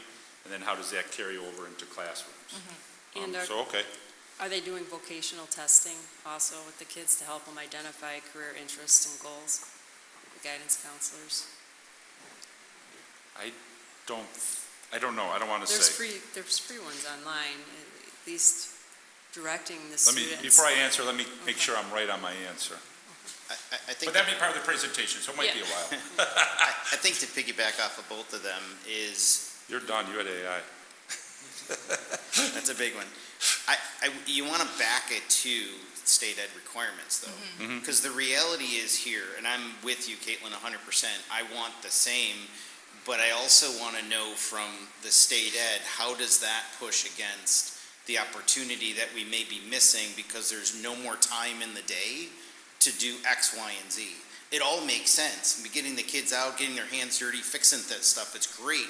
But if the state ed requirements push up against that and your hands are tied, it's all great to have a path, but if we can't push against the state ed requirements, we don't have really any leverage. And that's really a question back to you, Doug. I'm curious what the portrait of a graduate will help to kind of transition that, though, because they're really kind of pushing into the dual enrollment programs, getting an associate's while you're still in high school, those types of opportunities for students. So is there opportunity for Iroquois to piggyback on that and use those opportunities for students? We're in a more rural area, that's something. And that's exactly why I say it kind of goes twofold. What are we doing now? But we do, let's face it, the state had requirements of what we had to do, but they're changing those. And very rarely I get excited what the state does, but the state's doing this actually because of a push of educators to change the graduation requirements. So how are we going to get into that portrait of a graduate? So it might even be kind of here's where we are now, but here's where we're looking to go. It's kind of frustrating because the state says, oh, you have everything you need. One of the leaders of the state ed told me, and Pete and I looked at each other and chuckled and giggled and said, no, because you haven't given us anything of what we can do. But that, I think, will kind of tie together, might be a theme going through it. It'd be nice to know what that small slice is, because if state ed sits here and we have our ask over here, there's a small slice of impact that I think Caitlin's trying to drive to. And I know even with my kids, different opportunities and different personalities allow that. Trying to figure out what that small slice is that we can impact, right? Obviously, the bigger picture is state ed in making some of those changes. Still think we need to push that direction. But very specifically, there's a small slice of opportunity. I'll just do it to a day. There's 30 minutes in a day that is an opportunity to impact the kids. How are we best using that? Although Right. it seems very granular, that's reality. But 30 minutes over 180 days adds up. Exactly. I had talked to a few of the teachers, and I know the block scheduling doesn't seem to be popular, but to the point of getting the kids in college, they don't have the stamina, because they're using like a middle school schedule, and then when they get to the tests, if they're taking the advanced tests and courses for college, they'll come out of the tests and that, and they're worn, they're spent, because they don't have the stamina built up for that time frame. And I know when I've talked about this in the past, the extracurricular classes come up, but their electives, thank you. There is a ton of senior prep being utilized, a lot. I mean, because I've talked to my kids about it, I've talked to other kids, I've watched other kids in their schedules when they come, when they go. There is still, I believe, opportunity to bring that back, to help the kids grow in all avenues with that block schedule. So the first thing on that is the type of schedule is not a board decision. You mentioned in there being a middle school schedule. It's not a middle school schedule. Back in the day, we had block scheduling in the middle school and high school. The schedule we have now is used by most high schools. And the reason that we're on it, the minutes are the same that the teachers have, or the students have in all their classes, is to allow students to take electives. If we go back to the block scheduling, what that does is the size population we have now, it limits electives and it actually increases the cost of the district. So I'm not saying no to going back. I'm just saying we have to take into account, you might build up stamina, but now you're losing student choice in what classes they could take, so the electives wouldn't be available. I guess how can you better educate us on that? Because that's kind of the opposite of what a lot of the teachers have told me, because they're like, we're trying to jam 6 pounds of stuff in a 5-pound package, but when we have, much like the college schedule, we can give them, or we can dive in deeper when we have, say, 3 days. I guess a simple way when teachers ask that if you do want to engage in that conversation, which as a board member you probably shouldn't, you should direct them to the superintendent or the principal. Ask them to do the minutes of how many they met before in the 60-minute, multiply that out by the number of days, multiply out the 40 minutes you meet, 43, 42, by the number of days. The minutes are the same. You're not trying to put any bag in it, and all the studies have shown it really doesn't matter whether it's a 60-minute block or a 40-minute block that they meet. What matters is how the teachers have been taught during that time. And what works good for one subject, I taught science, I like to have double period labs, so I like the longer period. But I also know, having been a math teacher, I like the shorter period, so I wasn't trying to hit 5 concepts in a day. I was trying to hit 1, maybe 2, make sure they understand it before I presented the 3rd and the 4th, because if I do the 3rd and the 4th and they haven't understood 1 and 2, there's going to be a loss of education.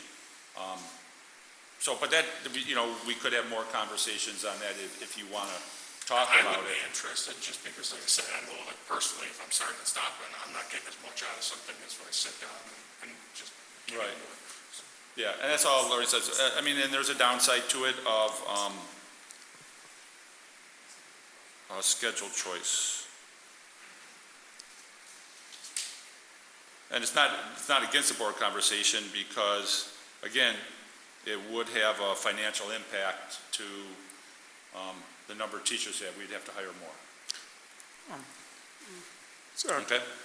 a couple things just want to go through real quick on this topic. Starting with, college or, job or real world preparedness, I think it's a valid topic. And I think that I totally, as far as what the requirements are going to be, that will be dictated by the state. Setting that aside, I think the one thing that, because I've talked about it a couple of years, is that there are programs out there, like Send Your Kids to College, that I think if you just, and to Heather's point, and to Caitlin's point, if you just make parents and kids aware that these exist, they're extremely helpful. I just kind of want to bring that into helping the kids understand. I just don't think kids, whether it's a job or college, know the process, understand the process. I think that doesn't have to be a requirement. They can just be exposed to that. The next thing on the list, I think that data the building data and all that's extremely important, that we hear that. I don't want to lose where we started with the volunteer coaches, because yes, I understand they're volunteer, but make sure that they're people who we want, who are safe, who are background checked and trained. When we started down that road, I want to make sure we continue doing that. I mean, they're volunteers, but we're trusting them with the students. We should follow down that. And I think that, although we can't say it enough, the impact of the New York State budget, I just think for the board and the public to understand that is extremely important, how it goes. And then, I mean, just my 10 cents on block scheduling versus non-block scheduling. I think both ways can be successful. St. Francis, Canisius do not use block scheduling. They do what we do, and they're college prep schools. I just think that, six half dozen the other, which just makes the most sense, the days how I look at that one.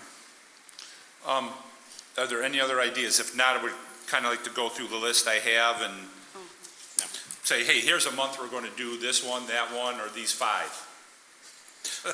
Under district data, several years ago when we took a look at district data, we also took a look at like 5 or 6 districts that we pinpointed that we would look at the comparisons of those districts in different areas. That's exactly what we did with that, yeah. Okay. Yep. And that's actually how we, to remind everyone how we did it last time, is we had the buildings report, and then the assistant superintendent for curriculum provided district data in comparison to other districts. So if I was to look at this list, and we'll start with the typed one, NISBA resolutions we usually did in September because of when the meeting is, we kind of have to. Is everyone okay with that in September still? Mm-hmm. The next one, New York State School Report Card, I would cross that off, because what that was a lesson of how to go online, look at the New York State School Report Card, and if you want data, like Dave just talked about, you want a comparison, we'll do it for you. So does anyone see a need for that presentation? No. Okay, and if any board member would like to get a tutorial on that, by all means, let me know.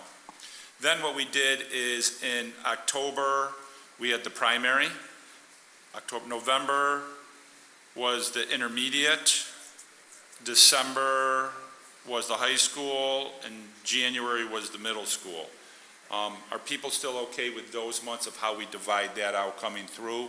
I might shift the months because we try to do it when the kids are coming in and do the pledge or do a report, so the principals are coming the same day. So are you okay with a month with that? Mm-hmm. Okay, so I'll just write down temporary October, November, December, January, and that's where leaves us the district data comparison in February, which times nicely, because that's where a lot of embargoes come off, if I remember right.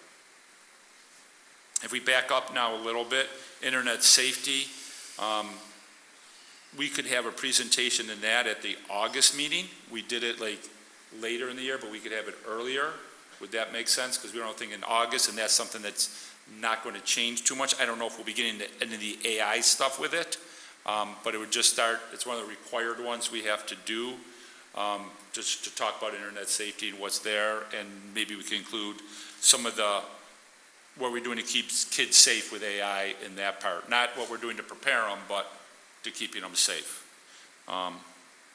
So August, yep, and I'll put AI in parentheses with it so we remember. So you'll touch on AI safety on that? AI safety, yeah. Okay, that makes sense. Yep.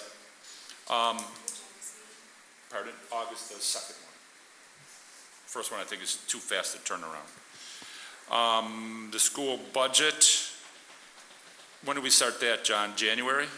January, so that would still be in January, and I would not want to change that, which would put volunteer coaching, I think February would be good for that, doesn't put it off too far, unless you guys want it earlier and double up with something. Are we continuing what we did?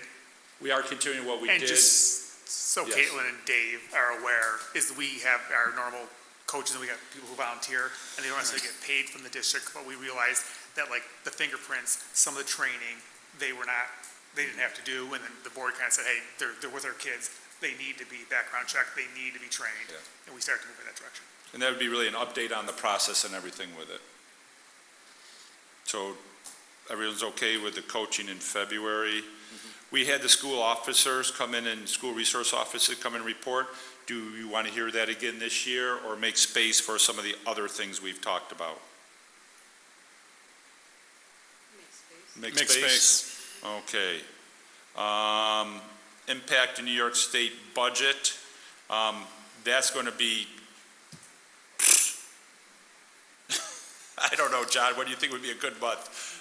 The budget's supposed to be done by April 1st. March, yeah. We get the February? presentation in January, so. February would be good? Okay, so we have 3 presentations in February now. We got the comparison data, volunteer coaching, and impact of budget. Data privacy presentation, that is where technology came in and did a second presentation. We could probably include that up with the first one, the internet safety. Does that make sense? Yeah.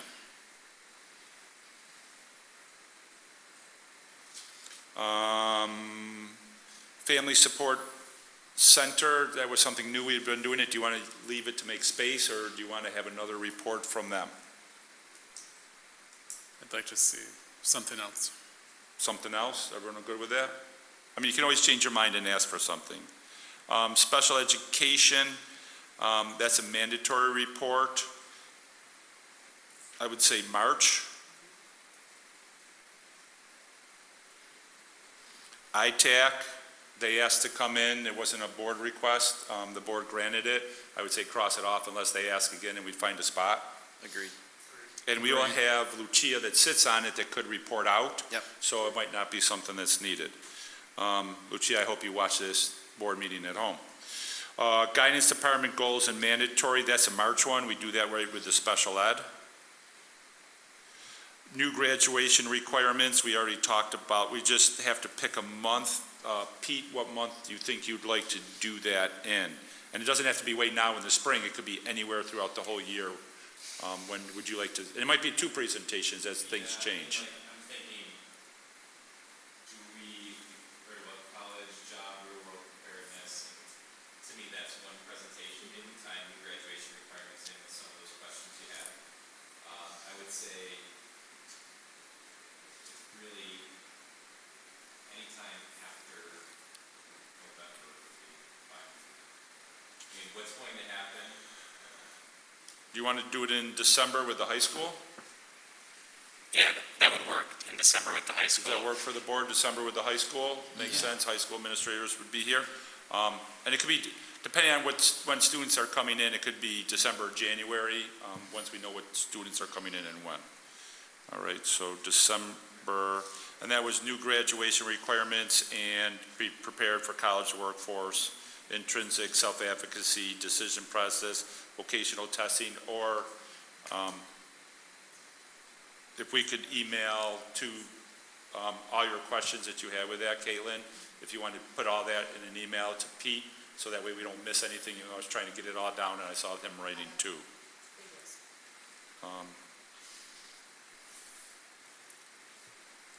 Let's see. I would say student management software probably in March. That would get us before we're doing any BOCES COSER.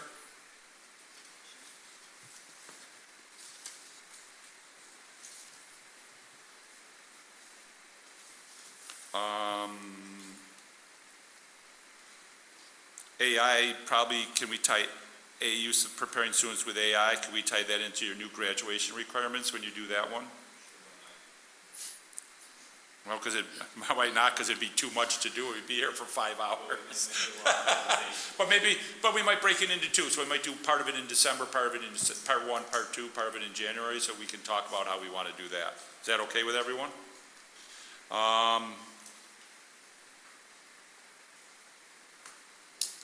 Product for safety. I wrote product for safety. I have no idea what I mean by that now. Does anyone remember what they were talking about? Heather was talking about it. Help me out. Like Raptor that does. Raptor, that's it, Yeah. safety. I'll put Electronic pass management system, it's got a bunch of different stuff.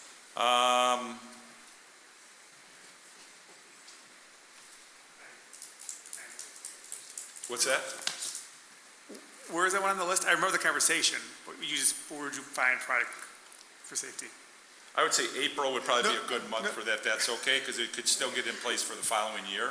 So is it on the sheet that we have in front of us?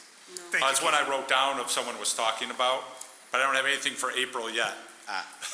And we'll Put get it this in all put April. together in a format that how- everyone could read as I make this, try to, as Dawn, we call Dawn, puts it all together.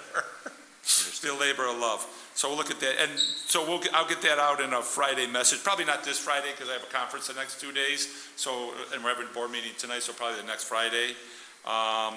And BOCES capital project we won't need.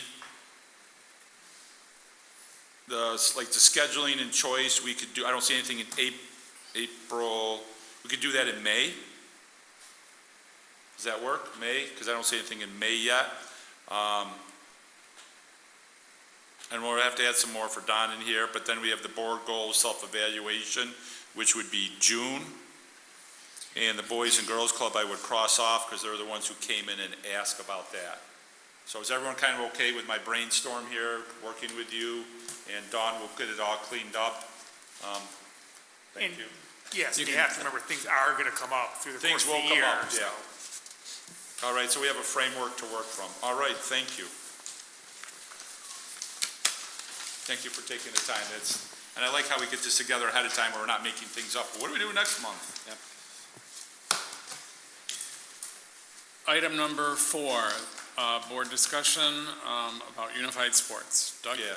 So Unified Sports, what happened this year is we sat in negotiations, and I'll steal Sean's words a little bit. We have one of the leading, if not the best, unified program here in the whole state. I think you said that at a meeting, and I concur with him. He's done exceptional work with that. What we had was in creating the II, there's differences in how the story went, but it created a hole at the middle school that Sean brought forth stuff working with the middle school of how to plug that hole. They called it Unified Middle School Basketball. He says believe in a little more than that in private conversations with him. In order to do that, throughout negotiations, we talked about where we're doing. We looked at the budget, what we were budgeted for this year by John for the 26-27 school year. We ended up with 3 programs at the high school: bocce, basketball, and bowling. We ended up with the basketball at the middle school, a club at the II, and a club at Wales. Did I get everything right? Yes, I just check and make sure, doing it from all my conversations. That left volleyball out there. We're volleyball that we've been running for 7 years. And we do go on trips with that, and Sean came back to me and said, hey, with this, if we can do the boosters can do the funding for everything except for the buses, with the with the district fund the buses, because it is something that's not funded in the budget. I'm coming back to the board to see if they would want to do that. I did contract transportation, figured out. Last year, Sean said there's 4 or 5 trips a year. Transportation said there were 4 scheduled for last year. Figured out the price for it. It's about $300 a trip in order for the bus, the gas, the driver, and all that of what's figured out to do.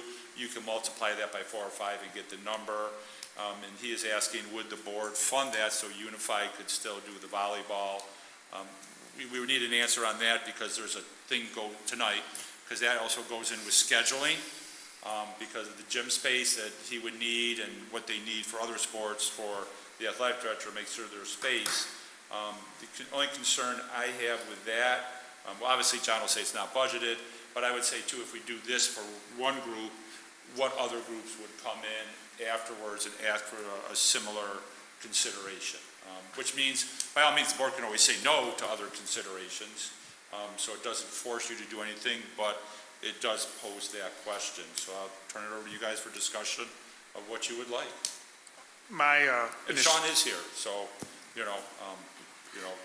we're not recognized as a guest, but, I peeked at him for an answer or two to make sure I had it right.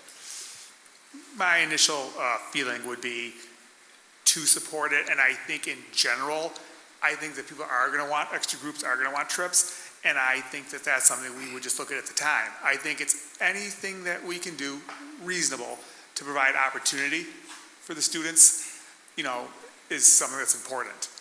And I think that if I don't know if the juniors had an opportunity to go visit, a college is something that we would come back and look at. I don't think that we can be afraid to have the discussion because people may ask, and there may be things that we say no to.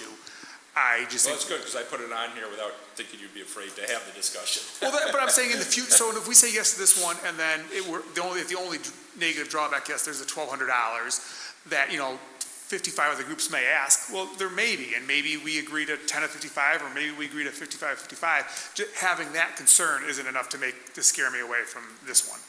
Okay. I agree with Jim to support it. Any opportunities, we should. All right. Any opposition to doing it, or? I have no problem funding it. When I was looking through all the paperwork, the coach's salary is listed in the faculty contract under sports. Not in the new contract, it was taken out. I saw it in there, I thought. Not unified volleyball. Right. I thought it said middle school, it was listed in there. Middle school basketball, that's not what we're asking for. This is a different program. At which level? High school. Okay. So, I would keep it in there then, Yeah, if because it's a that's high where, school sport. that's where you said the boosters would take care of all coaching compensation and all that, yeah.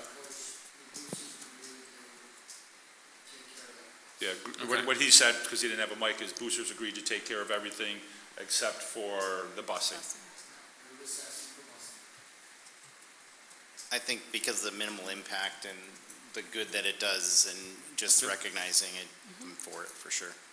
Okay. You got your answer. I didn't have to email you tomorrow. All right, thank you, board. From Sean, thank you.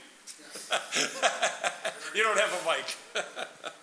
And we don't have to worry about sending that email out. All right, that's in. All right. All right, number 5, superintendent report. Very quickly, graduating class of 2026, congratulate to them all. We are at a new venue. I think it went very smoothly there for the first year. Todd, thank you for speaking. Scared the 11, or I shouldn't say I'm in public. Made my heart palpitate a little bit when you went up there with a stack of papers that I thought was a ream of paper, but thank you very much for your speech. I think it tied in nicely, very well. I was impressed with how everyone's speeches kind of tied together with the same theme. Summer professional development, you want to give us a quick update on that, Pete? Sure, yes. Thank you, that was great. Next? No. Just some numbers, we're offering over 30 courses this summer for teachers. A new thing that we're offering is our technology takeover, which we're using able funds through BOCES to provide a variety of courses over the course of one day that teachers can self-select. 84 teachers are involved in that. We have 125 teachers partnering to do curriculum work this summer that's aligned with some of our instructional goals for the district. Many of our courses are tapping into the expertise of our own teachers or people who have worked before the district in the past that we're welcoming back. And we're partnering with BOCES to offer them these experiences. They're falling into the categories of supporting student needs through social and emotional learning, executive functioning, high impact instruction, literacy, comprehension, mathematical reasoning, and the use of AI in lesson design.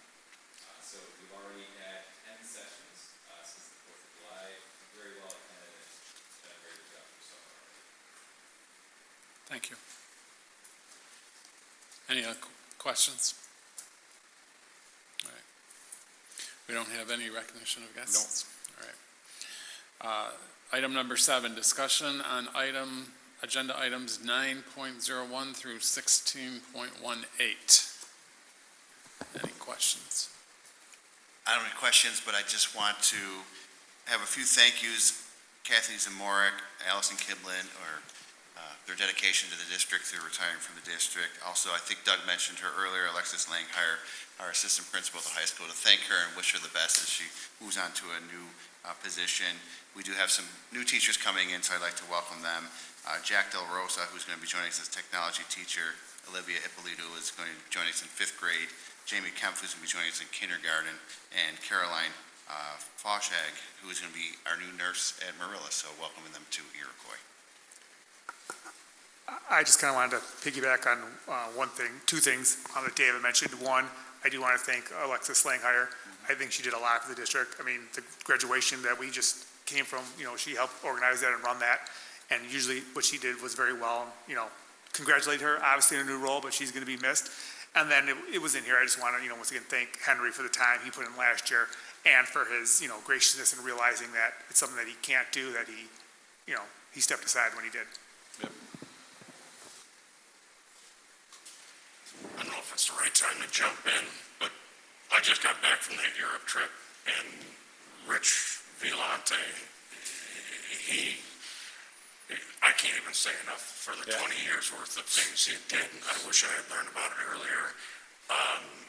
I was blessed to be a chaperone, and I will tell you, our community should be proud of our children.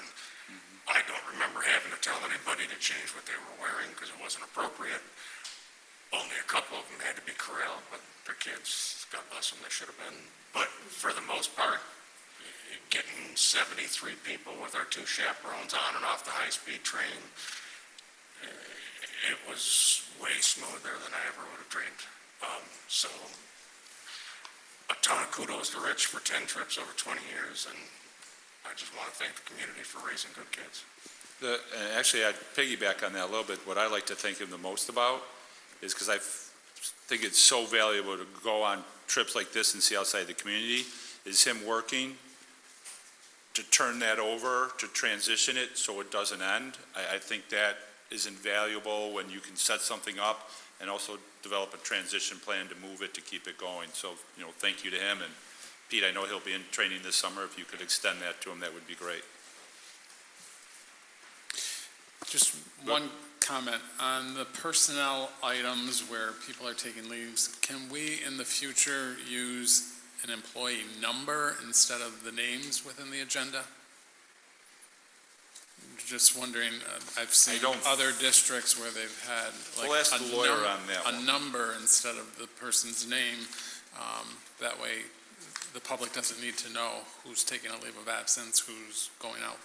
All right, I don't know the legality on that, but I will ask and find out. And Okay. if the rest of the board feels the same way, we can make that change. I think it's worth to find out the I'll legality. find out. I mean, I'm assuming if Dave said they've seen it, but if they tell you that you can't do it, then I guess it's Right. a moot point. That would be interesting if we are doing it that long and it was illegal. Well, So, if I mean, I wouldn't imagine it would be. Oh, not us being Well, illegal, I I mean don't think using a this is number being illegal. illegal. I'm saying is using a number illegal, so it can't be identified. I'll find out. Hey, I'd be interested to see what Yeah. legal comes back with. And I just have a question, and I don't know if this is the right time to ask, but just about summer school. With Alexis was running that, is she continuing to run it through the end of the summer? And I know there was a lot of kids that possibly might be retaking some regents, and there was some questions from parents about a review course. So I'll let you answer review. I'll answer the one about summer school. Summer school is run at Iroquois. It is not an Iroquois program. In the administrator's contract, we have a clause in there that allows our administrator to run it, even though it's a BOCES program. She has been in contact with BOCES, and there has been a successor name, but that is before BOCES puts it out. I don't want to put it out. So we're all set with that. Yep. Go ahead about the review. Yeah, we are working with the high school administration and teachers to put together some opportunities for review for students later in the summer. There will be communication that comes out from the high school on that when it's all set. Okay, thanks. All right. And if you could, Pete, because I'll be at my conference tomorrow, follow up with Chris to let him know there was a question at the board about when that information is coming out, just so he's aware. John's been itching to get a question. Go ahead. One more item, 16.07, you may remember from the last meeting, this bus bond resolution was on that meeting. It was passed, but we didn't have supermajority. We had 4 members vote yes. We need 5 members vote yes. That's why we put it back on the meeting this time, just so you know. Under 1603, voluntary administrative intern, we have the person doing the intern with the assistant principal that left. So do we need to pull that, change the name? No, we've already worked with the college, and they're all set with those dates, and for someone to work after she's left with the individual to take care of it, so we're good. Okay. When we checked with the college, in fact, they set up the appointment for their supervisor to come in before the end of the time, so they'd all be available. Okay. Any other questions? Can I have a motion to pull out 16.07 so we can vote on that separate? Just because I want to have, because we've already voted on it, but we didn't have enough votes. I just want it to be a separate vote on that. So can I have a motion to pull it out? Thank you. Jim, is there a second? Heather, any questions? All in favor of pulling out 16.07 out of the consent agenda? I just had a question. Why would we pull it out? Just because we've already voted on it, but it didn't go through, and I just want to make sure that it's, solid with the 5 votes that we need. And if for some reason this were to go down with the consent agenda, this would still go through. It didn't go down last time. We had 4 votes. I know, but we didn't have the We didn't have number of five, okay. votes. It seems semantics. I mean, if it's in the consent agenda and you're voting it, then it would I'd hold. just rather have it as a separate vote, For what reason? because I want to make sure that that one gets set through. So the stuff we're voting on then doesn't? So if the consent agenda were to go down, then this one goes down another time.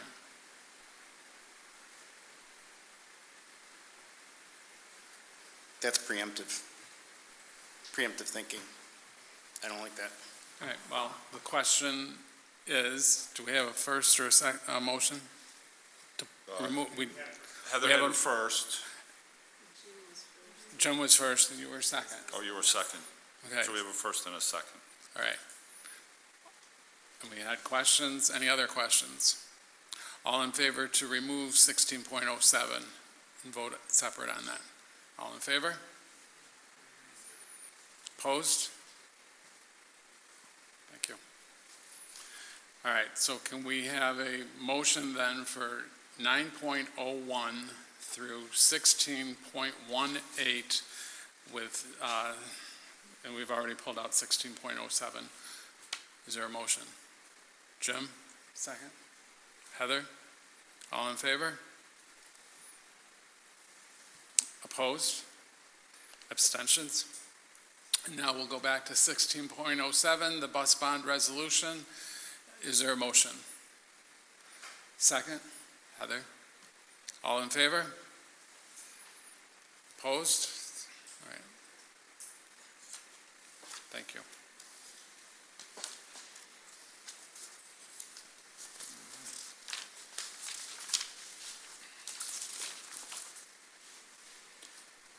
That was 16 point what?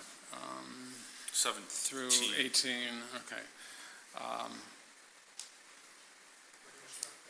Number 17. Yeah, recognition, 17, yes. and we have no other Nope. guests. Okay. So I need a motion to go into executive session to discuss Specific personnel. specific personnel. Is there a motion? Jim, second. Heather, all in favor? Opposed? Abstentions? Okay. And we won't be taking, there shouldn't be any action when we come back based on the topic we're going to be discussing when we come back. Yeah, we're only going to come back to adjourn. Yeah, we're only going to come back to adjourn.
We are back from executive session. I need a motion to adjourn. Jim, second. Todd, all in favor? Meeting adjourned. Thank you.